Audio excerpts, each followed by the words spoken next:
जी हाँ दोस्तों, चलो चले कहकर निकल दिए नीतीश। कुर्सी छोड़ सड़क क्यों पकड़ लेते हैं नीतीश कुमार? वजह जान आप भी हो जाएंगे हैरान। लेकिन इस बार बेटे के लिए बना रहे हैं माहौल। बताएंगे दोस्तों आपको पूरी खबर, पूरा मामला, पूरा माजरा। अब द राजनीति बिहार का विशेष सेगमेंट देख रहे हैं। मैं हूं आपके साथ यासूब रजा। दोस्तों, बिहार की राजनीति में अगर किसी एक चीज ने सबसे ज्यादा बार सत्ता का रुख बदला है तो वो है नीतीश कुमार की यात्रा। दोस्तों, जब जब सत्ता डगमगाई है, जब जब विरोध तेज हुआ है, जब जब जनता का मिजाज समझना मुश्किल हुआ है, नीतीश कुमार ने कुर्सी छोड़ी और पकड़ ली सड़क की राह, निकल दिए रास्ते पे। आज फिर वही हो रहा है। 16 जनवरी से नीतीश कुमार निकल पड़े हैं अपने मकसद की ओर। कुर्सी छोड़ निकल दिए हैं सड़क की ओर। ठंड भी है, बावजूद उसके 74 साल का बूढ़ा सड़क पे निकल लिया है। सवाल ये नहीं कि यात्रा क्यों हो रही है, सवाल ये नीतीश को यात्राओं पर इतना भरोसा क्यों है। आखिर नीतीश को क्यों लगता है यात्राएं जादू हैं? आखिर ऐसा क्या जादू हो जाता है सीएम के साथ, सीएम नीतीश के साथ, कि जब वो जनता के बीच जाते हैं, उतरते हैं तो माहौल अलग सा बन जाता है। और क्यों उतरते हैं? नीतीश को क्यों है इतना भरोसा? दरअसल दोस्तों, नीतीश कुमार के लिए यात्रा सिर्फ जनसंपर्क नहीं बल्कि राजनीतिक सर्वाइकल की सबसे बड़ी एक कारगर रणनीति भी रही है। 2005 से लेकर 2025 तक, 2026 की शुरुआत तक हर संकट में यात्रा बनी है उनका सबसे बड़ा हथियार। कैसे एक न्याय यात्रा ने सत्ता का रास्ता खोला और अब नीतीश कुमार एक बार फिर दे रहे हैं बड़ा और कड़ा संदेश। दोस्तों, जहां नीतीश कुमार के स्वास्थ्य को लेकर चिंताएं हैं, बीजेपी कहती है अरे अब आराम करेंगे, अब आखिरी बार बना दिया गया है, अब जो है बीजेपी का सपना पूरा हो जाएगा। और वहां नीतीश अपने आप को बताते हैं कि अरे नहीं, बूढ़ा कहां हुआ हूं साहब, अभी भी एक्टिव हूं, सक्रिय हूं, देख लो सड़क पे उतर आया हूं। तो ये साइलेंट मैसेज भी है कि मैं फिट हूं। दूसरा एक मैसेज क्या इस बार अपने लिए या अपने दल के लिए या अपने बेटे के लिए, सवाल यह भी बड़ा घूम रहा है। दोस्तों, नीतीश कुमार बिहार के राजनीति का वो नाम जिसके साथ साथ शब्द खुद ब खुद यात्रा जुड़ जाता है, यात्रा शब्द जिसके आसपास रहता है। और ये कोई नई आदत नहीं है उनकी, बल्कि 2 दशकों में गढ़ी गई एक सियासी परंपरा है। नीतीश कुमार मानते हैं कि राजनीति बंद कमरों में नहीं होती बल्कि गांव गांव की गलियों में जाकर समझना पड़ता है, नफ्स को टटोलना पड़ता है। दोस्तों, साल 2005 बिहार में त्रिशंकु विधानसभा, सरकार नहीं बन पाई, राष्ट्रपति शासन लगा। नीतीश कुमार ने इसे कहा लोकतंत्र की हत्या। और यहीं से जन्म हुआ एक ऐतिहासिक यात्रा का नाम था न्याय यात्रा। जब बिहार में राष्ट्रपति शासन लगा 2005 में, नीतीश ने न्याय यात्रा के नाम पर एक नई शुरुआत कर दी।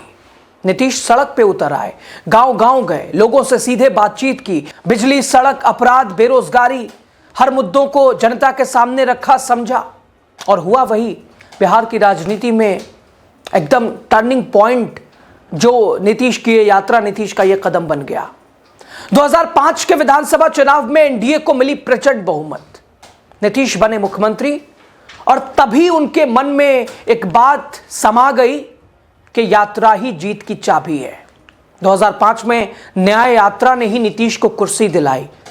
जहां जंगल राज के लगातार उपनाम थे, उस बीच नीतीश सड़क पे उतरकर लोगों के बीच जाकर न्याय यात्रा के जरिए अपने आप को उन्होंने बिहार की गद्दी पे स्थापित कर दिया। इसके बाद कभी विकास यात्रा, कभी महिला संवाद, कभी समाधान यात्रा, कभी प्रगति यात्रा। और अब नीतीश कुमार नीतीश कुमार ने अब तक 15 यात्राएं पूरी कर ली है। अब आज से 16वीं यात्रा पे निकल चुके हैं। 16वीं यात्रा की शुरुआत हो रही है जिसका नाम दिया गया समृद्धि यात्रा। पहले आप बहुत जल्दी से समझ लीजिए नीतीश कुमार ने कब कब यात्राएं की हैं। नीतीश कुमार की पहली यात्रा न्याय यात्रा 12 जुलाई 2005, और यही न्याय यात्रा थी जब सत्ता डगमगाई, जब सत्ता में आने के लिए तैयार थे। और इस यात्रा ने कारीगर एक तरह से स्थापित किया। और नीतीश ने खुद कहा कि यात्राएं सत्ता की चाबी है। 12 जुलाई 2005 नीतीश की दूसरी यात्रा विकास यात्रा 1 जनवरी 2009। नीतीश कुमार की तीसरी यात्रा धन्यवाद यात्रा 17 जून 2009। नीतीश कुमार की चौथी यात्रा प्रवास यात्रा 25 दिसंबर 2009। नीतीश कुमार की पांचवी यात्रा विकास यात्रा 28 अप्रैल 2010। नीतीश कुमार की छठी यात्रा सेवा यात्रा 9 नवंबर 2011। नीतीश कुमार की सातवीं यात्रा अधिकार यात्रा 19 सितंबर 2012। नीतीश की आठवीं यात्रा संकल्प यात्रा 5 मार्च 2014।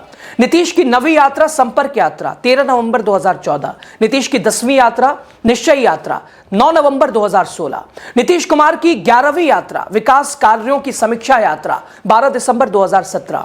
नीतीश कुमार की 12वीं यात्रा जल जीवन हरियाली यात्रा 3 दिसंबर 2009।